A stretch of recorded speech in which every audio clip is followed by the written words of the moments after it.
Hello, folks. I hope the ship ride that brought you from the old world wasn't too rough. I had hoped we would make port somewhere more comfortable, but it seems that luck isn't on our side, as the first stop is none other than the chill land of Naggaroth. Nothing a good blanket can't help with, so relax while I regale you with who from this desolate country might stand a chance at becoming a hero of legend. The Dark Elves are a cruel and vicious people, so as one can imagine, the champions among them are truly wicked beings. Yet there are different styles by which to unleash suffering upon the Warhammer world, some preferring to strangle their foes in the open with an ironclad fist, while others favor striking unseen from the darkest shadows to sow terror among their foes. Let's dive in to examine two infamous warriors who exemplify these methods of murder. The first candidate for a hero of legend we'll observe is one who has been hiding beneath our very noses since the Vortex campaigns first began. Some of you may not be aware of this little Easter egg, but the assassin seen during the cutscenes for the Dark Elf Vortex campaign is in fact the legendary murderer named Shadowblade, the death that walks unseen. There have been thousands of canine assassins trained within the temples of murder over the millennia. Yet none have earned the sinister reputation equal to that of Hellebron's most favored and trusted servant, Shadowblade. That is the name whispered by the Druchii within their mansions, the figure who stands at the tales used to frighten children into behaving. While the list of horrific stories and bloody sagas attributed to him are many, the most concerning thing about Shadowblade is that it can be incredibly difficult to verify what is true. He maintains such a shadowy presence that few solid facts are known. For instance, none living have ever seen the assassin's face. Not even Hellebron knows what lies beneath the cloth, concealing his identity. Still, there are a few things that can be said for certain about him. Firstly, is that he is the most accomplished assassin to ever live, despite being only around 200 years old. Second, unlike most assassins who are only loyal to the highest bidder, Shadowblade never betrays a contract, and always returns to Hellebron's side when his job is complete. Though some whisper that perhaps he's not quite as loyal to the Blood Queen of Harganeth as he seems. Third, while Shadowblade is willing to allow certain accomplishments of his to be known and circulated around Naggaroth, he is notorious for butchering those who start spreading stories of his exploits, especially details. For while he may take pride in hearing of his legendary deeds, the canine assassin does not allow anyone to attempt at unraveling his secrets. Finally, there is one factual tale that stands above all the others, which speaks of his unrivaled skill at murder. It was when he snuck aboard a high elven hawk ship all alone, and over the course of several days brutally slaughtered the crew one by one. In the end, Shadowblade allowed the captain to survive after horribly mutilating him. That way, the Asur could tell his kin on Ulthuan about the terrifying experience of trying to corner the assassin, to no avail. As for what he's been up to in recent times, Shadowblade was last sighted on Ulthuan, leading a group of assassins through the outer kingdoms of the continent, while Talaris Dreadbringer was assaulting the Blighted Isle, keeping the High Elves focused there. The Cainite assassin arrived in Kothic, and proceeded to poison the rivers with a poison concocted from manbane mixed with demonic ichor. The Outer Kingdom has been gripped by a horrific plague ever since, with no known cures.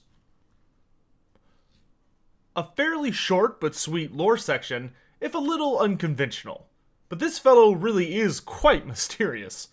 I look forward to doing his in-depth Tale of Legend video, because I'll finally get to cover the entirety of a character in less than 3 damn hours. Anyway, let's move on to how Shadowblade might be acquired by any Dark Elf players looking to recruit him. I think the most appropriate way to bring him out would simply be to perform the Rite of Cain, and boom, there you go. If there was a desire for something a bit more involved, maybe it could require successfully wounding a number of enemy characters through agent actions, like 5 or so. Of course, Hellebrand should start the campaign with Shadowblade available right away, as he is her most trusted and favored servant, supposedly. Rumor does state she wasn't super thrilled with him working for all the other Dark Elf legendary lords during the Vortex campaign, but that just demonstrates he'll work for any of the lords under the right circumstances. When it comes to battles, Shadowblade is of course the most deadly assassin to ever be unleashed by the Druchii, and as such is a rather nasty piece of work. As a base set, of course, he has all of the abilities and skills that normal Knight assassins possess, but with some extra goodies piled on top. Where most assassins benefit from stock, Shadowblade has an incredibly nasty tabletop rule known as Master of Disguise, which should elevate his hiding to top tier levels. So perhaps that could be a passive that makes him more difficult to detect, though it would probably work better as an active that when used makes him go invisible for a bit and or spawns a fake copy of himself, kind of like Elithanar's ability. On the stats side of things, the Death That Walks Unseen should be like most assassins, but with notably higher melee attack, melee defense, and accuracy, as he really does leave all other hidden murderers in the dark. The next big thing, of course, is Shadowblade comes built in with all 3 of the Dark Elf poisons, so he has Manbane, Dark Venom, and Black Lotus. Then we get on to the real goodies. Firstly, where most assassins have their so-called Dance of Death, which gives them a small upgrade in the campaign, Shadowblade developed a unique combat style known as the Dance of Doom, which essentially allows him to weave around incoming attacks and avoid harm. So, to keep him consistent with the likes of Deathmaster Snitch, a rival assassin, he should probably just have a large physical resistance save. Something that I would really like to see on Shadowblade is where Total War Warhammer Knight assassins use hand crossbows as their ranged weapon. Shadowblade instead uses throwing knives, essentially. Small, deadly blades coated in poison so that he can quickly launch at enemies even while running in the opposite direction. So these weapons should maybe have a much shorter range and less armor piercing than regular Knight assassins, but he could benefit from a much higher rate of fire and a larger number of projectiles. Finally, there are 2 items in the possession of Shadowblade that grant him some pretty gnarly abilities. The first is actually a kill switch of sorts, known as the Heart of Woe, a large ruby he bears which pulses as if a living thing. Should Shadowblade die somehow, the Heart of Woe will explode into thousands of razor-sharp fragments that fire out in all directions like a grenade, so that any who slay him will be right behind.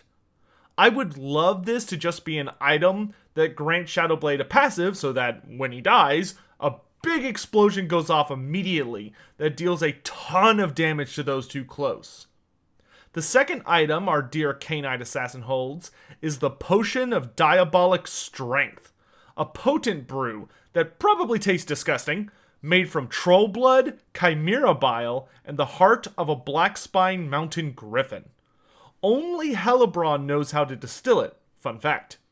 In any event, this potion essentially doubles Shadowblade's strength for a limited period of time to make him hit like the Hulk, or like Kolak Suneater, I suppose.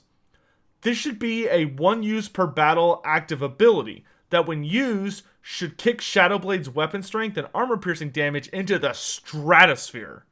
He should essentially be the most dangerous melee combatant in the game while this buff is active. So this ability may need to be quite expensive in multiplayer and, 1 use only and probably have a not super long activation period. Moving on to weaknesses, Shadowblade will of course suffer from the usual issues that all assassins have, which for the most part revolves around low armor and a fairly small health pool. Granted, he'll be able to mitigate this a bit by having better damage resistance from Dance of Doom, but still squishiness is inherent to all those who prefer stealth. These will be important factors, considering that Shadowblade would need to stay fairly close to enemies in order to deal damage, as he's wielding throwing knives instead of using a hand crossbow. This is definitely a character that would require finesse to use, as if he gets caught out by anything with sustainable damage, he's kind of in trouble, especially if it's magic damage. Also worth considering is that this Khainite assassin would be rather unique with having a powerful explosion tied to his death, so there's a lot of potential value lost if he dies in a bad spot or if he gets gooned out by massed ranged fire. On the campaign map, Shadowblade of course is one of the deadliest assassins in the Warhammer world, which is no small boast. So first and foremost, he should have access to the elite assassination agent action we see on a Lithanar's unique agent. So the ability to kill lords as well as heroes, with an extremely high critical success chance compared to most agents. Though much like other legendary heroes we've discussed in this series, there should be a long cooldown on this action if used to kill a lord, with an unlockable skill perhaps that lowers the cooldown considerably at like level 20 or something. Beyond that, he should have the list of skills used by the regular Khainite assassins, with one other unique addition. Instead of just assaulting garrisons, perhaps he could have an agent action called something like Poison Supplies or something, which would cause the city he targets, water, food, or whatever is important, to be contaminated with a deadly toxin. This could cause the city to suffer essentially from the plague effect caused by the Skaven, so reduced income, growth, public order, and the garrison takes damage every turn for a little bit. Perhaps it could even spread to armies that are garrisoning the city, but it should not be able to spread outside of that. So if an army's just hanging out in that region, it's not at risk, and it can't spread to other cities like a Skaven plague could. This would be a nice callback to the story of Shadowblade poisoning the rivers of Kafik, and would also be a cool callback to the Poison Wells Dark Elf mission from Mark of Chaos Battle March, which I think would be kind of neat. I would say this agent action should only be available to use every like 20 turns to keep it from just being ridiculous. But that should add a pretty colorful amount of options to the greatest Druchii murderer. When he joins up with an army, his major abilities should reflect those of the regular Khainite assassins, but I would have his passive to increase the Lord's loyalty have a 100% success chance, as none would dare cross their master while knowing that the death that walks unseen lurks among them. Perhaps he could have a skill upgrade for Master of Disguise that increases the entire army's leadership, as the Dark Elves are bolstered knowing that their secret weapon could be hiding anywhere among them, so it'd be best to perform well lest you get a knife in the back. Only other thing I would see is giving him some faction-wide upgrades that buff all Khainite assassins, as they are taught to be the best killers possible with Shadowblade leading the way. Finally, when it comes to appearance, this is actually the easiest one ever, as Shadowblade is already in the game. He has some beautiful artwork in the Dark Elf Vortex cinematic, so Creative Assembly clearly has some excellent designs around him. So just make him playable. Please? Now, in stark contrast to the deadliest Khainite assassin ever seen in the chill land of Naggaroth, there is another champion of the Druchii, who stands openly at the right hand of the Witch King to execute Malekith's will with ruthless efficiency. The sole truly honest and loyal Dark Elf to ever be produced by their brutal empire, Kouran Darkhand, who is quite the unique specimen. A little over 1,000 years ago, Kouran was born to one of the families highly ranked within the favor of the Witch King. As is custom with the rites of the Blackguard, the newborn was swiftly taken from his family to be raised in Naggaroth, and his mother executed. The passage to become a Blackguard is one of the most brutal journeys among Druchii society, as Malekith only allows the most cruel and capable among those potential candidates to join his illustrious bodyguard. Darkhand's childhood within the barracks of the Blackguard revolves solely around learning the arts of death and destruction, so that he might stand a chance in the trials to come. He excelled at such studies, however, and when the young warrior reached his teenage years, he found himself well prepared when pitted against his fellows in vicious duels to the death. Only the strong were allowed to survive, but Kouran's skill in violence was something to behold, and he quickly ascended in the favor of his teachers.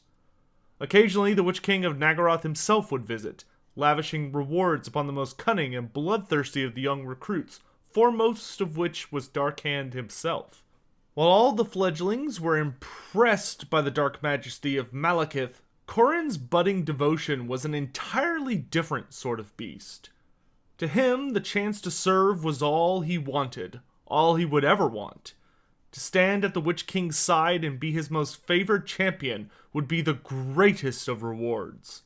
And so, he dived into his training, becoming even deadlier and more ferocious as the recruit was driven by more than mere desire to survive or to earn great riches. He became a master in very unusual techniques, even among the Blackguard, favoring a brawling style of combat in which he would punch, bite, kick, use anything and everything at his disposal to claim victory, which his high-born tutors did not look fondly upon.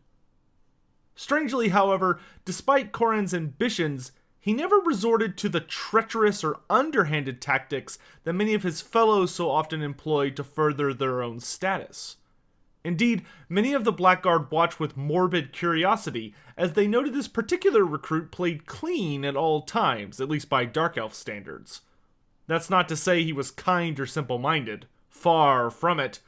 Kouran simply held such cowardly tactics in distaste, and sought to inspire others to follow him by demonstrating his ruthless dominance of any who might threaten his mission, face to face.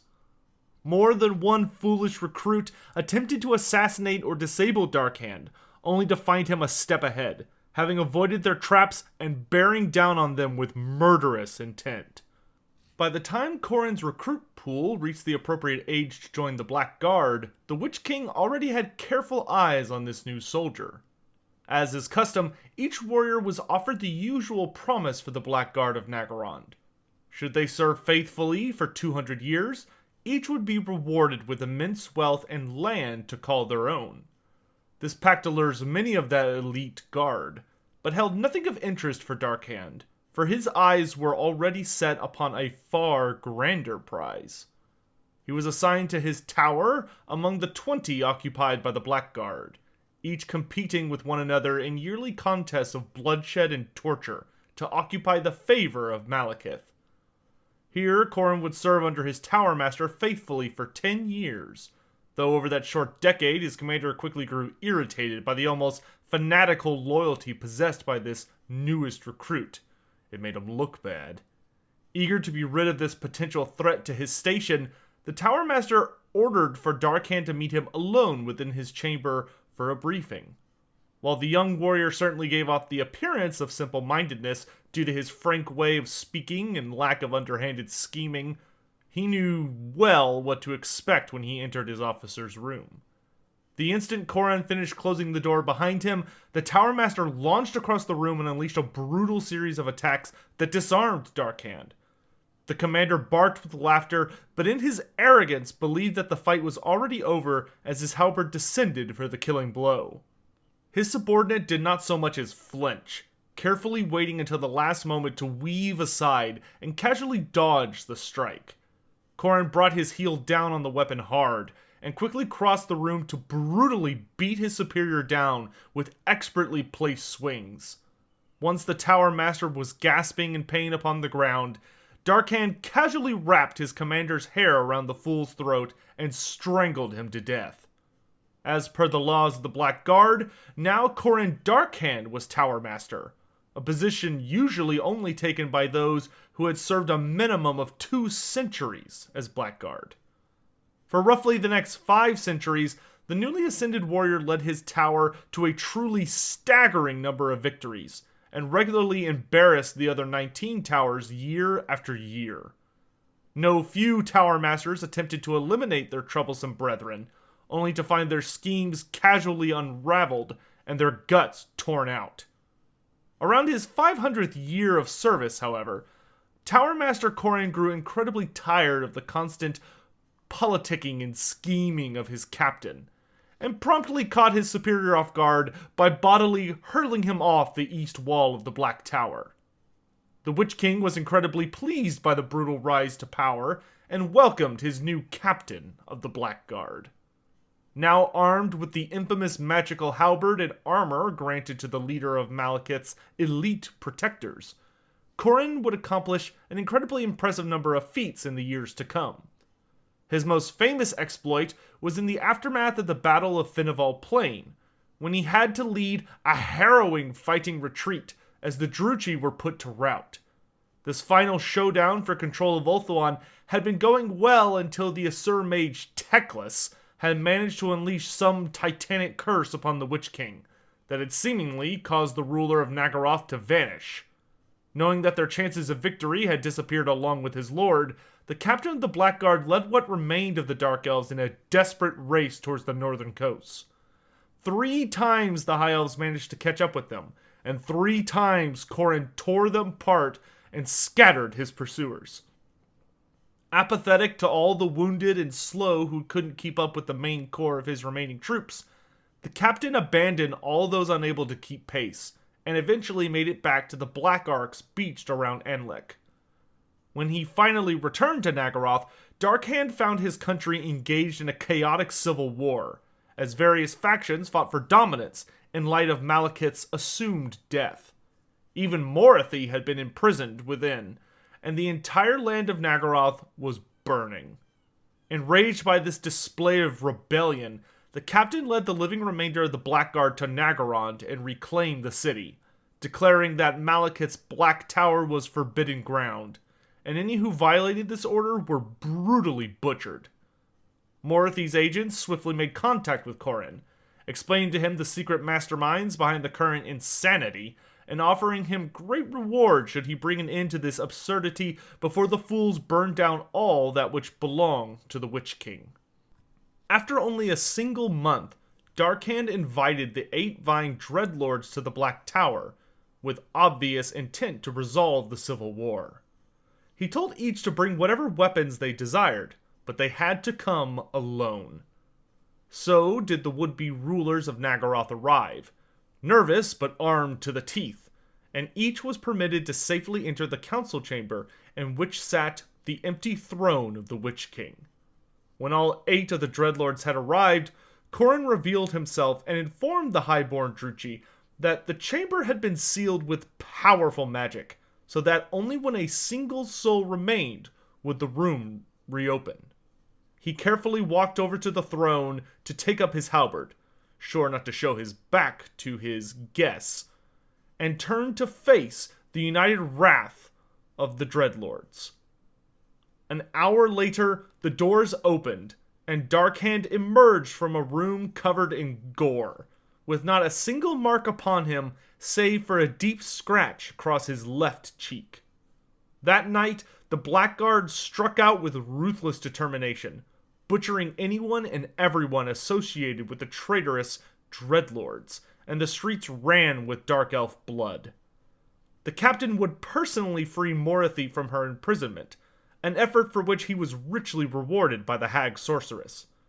For the next 6 months, the two would send hundreds of nobles to Hargoneth in chains to be sacrificed, or simply toss the treacherous leeches upon sacrificial pyres. Only when every single conspirator had been rooted out of Naggaroth did Morathi finally return to Grond, and left Kouran Darkhand as regent of the Witch King. Here he would remain for a century, loyally standing beside the empty throne within the Black Tower, until at long last Malekith returned from the realm of chaos. Deeply wounded, and his sanity hanging by a thread, the ruler of Naggaroth was carefully tended to by the dark sorceries of his mother, while the captain of the Blackguard watched on with unmatched zeal. Finally, Malekith recovered from his ordeal, and Kouran rejoiced at the return of his lord. For the next 50 years, he would faithfully serve as the ultimate watchdog in Naggaroth, uncovering countless schemes and potential usurpers among the highborn, who came to greatly dislike the captain, to such lengths that the amount of attempted assassinations upon him grew to a rather impressive tally. His final recorded great trial would be when Naggaroth found itself under siege by demons of Slaanesh. During the great festival of pleasure that occurs at the end of each season of decadence, Some idiotic highborn managed to engage in such debased activities that the very fabric of reality wavered, and a gateway to Slaaneish's perverse plane in the realm of chaos tore open. Kouran, like most inhabitants of Naggaroth, was deep within the night's revelries, when suddenly an impossible number of demonettes, fiends, and seekers of Slaanesh came tearing into the Druchii in the streets. The captain of the Blackguard immediately snapped to alertness, sobering up concerningly fast, and roared out orders as the city garrison scrambled to respond. Insanity and death dominated the city, but within minutes, Darkhand had managed to organize a respectable defense, and began pushing back the demonic legions. Even as they started to gain the upper hand, however, things against the Dark Elves turned, when two greater demons came loping into the battle. Kouran Darkhand is an impressive strategist and combatant, but even he was hard-pressed to stand against a Keeper of Secrets, let alone two. Still, the captain of the Blackguard kept the garrison organized, and fought the behemoth abominations alongside his troops. Here he fended off one of the monsters, until at last the Witch King entered the fray and crushed the demon with a powerful spell. Relieved at last and able to take stock of the battlefield, Kouran's incredible sense for danger alerted him immediately to the greatest threat upon the battlefield. There was one more Keeper of Secrets tearing through the streets of Naggaroth, but this final greater demon stood well above his fellows, and radiated an aura of mesmerizing horror. This was not just any champion of Slaanesh, but the mightiest of all the Dark Prince's demons, the creature known to the Elves as Nakari. To stand against such a monster was tantamount to suicide, as only Anarion, the first Phoenix King, had managed to narrowly defeat such an abomination. Yet when Nakari sighted the Witch King and charged across the battlefield to claim his soul, Kouran did not hesitate and placed himself between the two. The captain of the Blackguard braced his halberd and prepared to fight the towering demon, the doom of elven kind, with all his might and skill. But no mortal can stand against Nakari. It is a testament to Darkhand's incredible skill and tenacity that he was able to deflect the immense claw that struck him, enough at least to only be thrown dozens of yards to slam hard into the ground, as opposed to all the others who had been standing beside him that were quickly eviscerated or just obliterated by sheer might. Blacked out by the incredible strength of the blow, by the time he awakened, Malekith had narrowly managed to slay the Keeper of Secrets, and the day was won. Since that time, Kouran Darkhand has stood close by his master's side, determined to never again be so easily cast aside, regardless of the enemy. Any who might seek to end the tyrannical evil of the Witch King must first cross blades with his loyal captain of the Blackguard. Alrighty, that is a brief summary of Kouran's story, so let's move on to how he might be acquired in campaign. As the biggest, baddest bodyguard in all of Naggaroth, hiring on the captain of the Blackguard should probably revolve around pleasing Malekith in some kinda questline. Perhaps by slaying the last living lord of Har Kaldra, Takhan Drak, who is quite the ancient and dangerous enemy of the Witch King. Only other thing I can think of is maybe just if you build a dark tower structure, which is like a basic tier 3 capital building, or if you win like a certain amount of battles. Of course, Malekith himself should start with this legendary hero unlocked right at the start. When it comes to how Kouran should operate in battle, he is one of the scariest combatants among the Druchii, and it is important to reflect that. On the stats side of things, in tabletop he was absurdly skilled in close combat, only capable of being outmatched by Shadowblade. So, in Total War Warhammer, I would expect him to be similar to the Dark Elf Master Hero in functionality, but with way better stats. He doesn't have a shield, just his big trusty halberd, which could, that's a little bit of a trade-off for those higher stats, not having the shield for missile resistance. But seriously, just improve every single stat by a lot. The only stat I could not see being higher than the Dark Elf Master for Darkhand would maybe be his charge bonus, but the melee attack especially needs to go way up. Like, it should at least be in the 60s. Beyond that, Kouran would of course have the Guardian passive, as he is the captain of the Blackguard, and specializes as a bodyguard for the Witch King.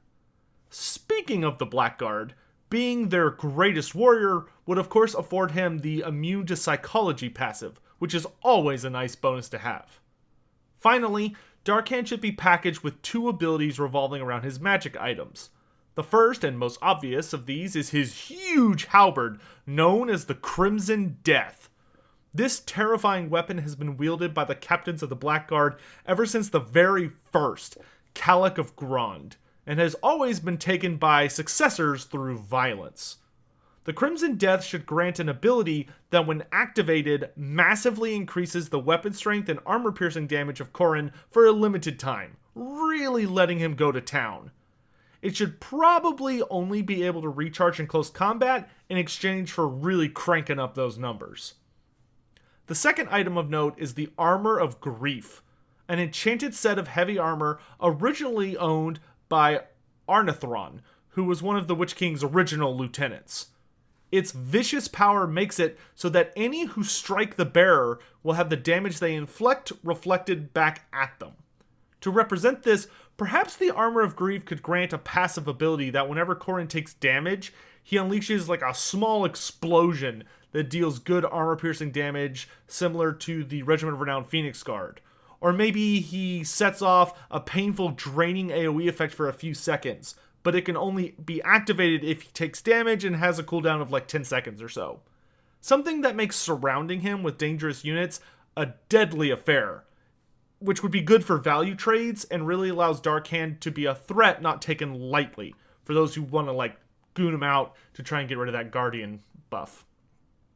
Moving on to weaknesses, Kouran would be quite vulnerable to armor-piercing shooting, as he doesn't have any notable missile resistance and wouldn't be the fastest character due to all that heavy armor he's wearing.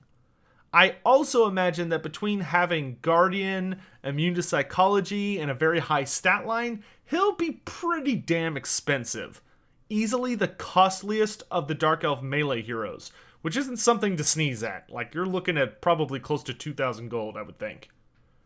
Beyond that, I would note the Armor of Grief would only be granting value if he's engaged in combat, and especially if he's engaged in like a large fight, which could be a potential danger if you're not good at micromanaging him, as if you needed him to retreat, he probably wouldn't be the best at it.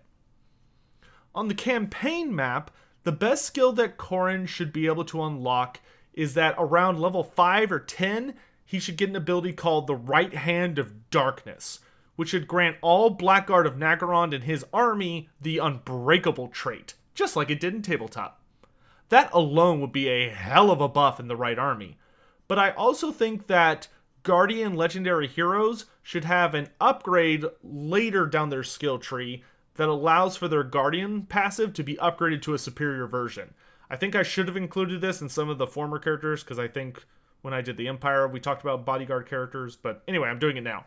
So instead of just having the basic 15% physical resistance for the Guardian buff, perhaps if these legendary bodyguard heroes were to get the upgrade through the skill tree, they could upgrade Guardian to become something like Legendary Guardian, that increases the aura from a 15% physical resistance buff to a 15% ward save for nearby lords and heroes.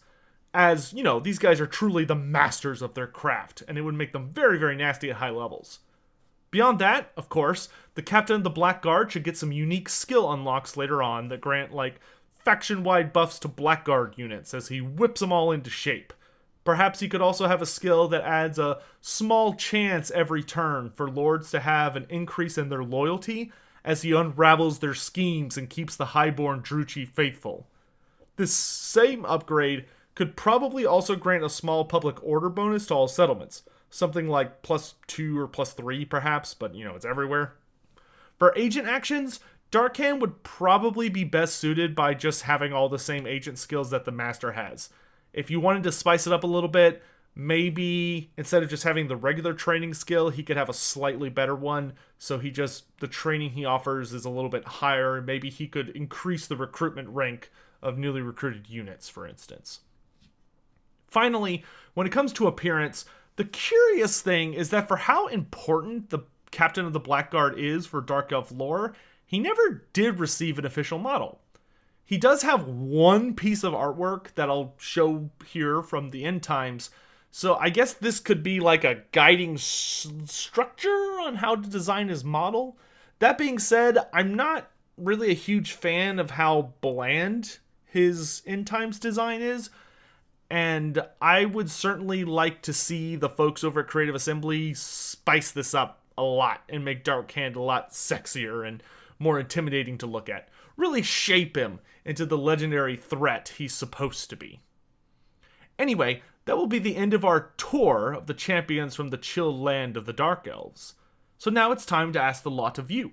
Which of these characters would you prefer to see in a Heroes of Legend DLC pack with, a handful of other characters? Would you want the silent terror Shadowblade or the straightforward brawler Kouran Darkhand? Perhaps you think I'm an idiot and should have instead brought out the zealous executioner Talaris Dreadbringer, or maybe another character that you know from Dark Elf lore or former editions that you really like. Let me know down in the comments below and tell me why you want who you want. If you enjoyed the video, please consider hitting the like button and subscribe for future Warhammer Fantasy and Total War Warhammer content. I hope you all have a wonderful day, and I'll see you next time. Bye.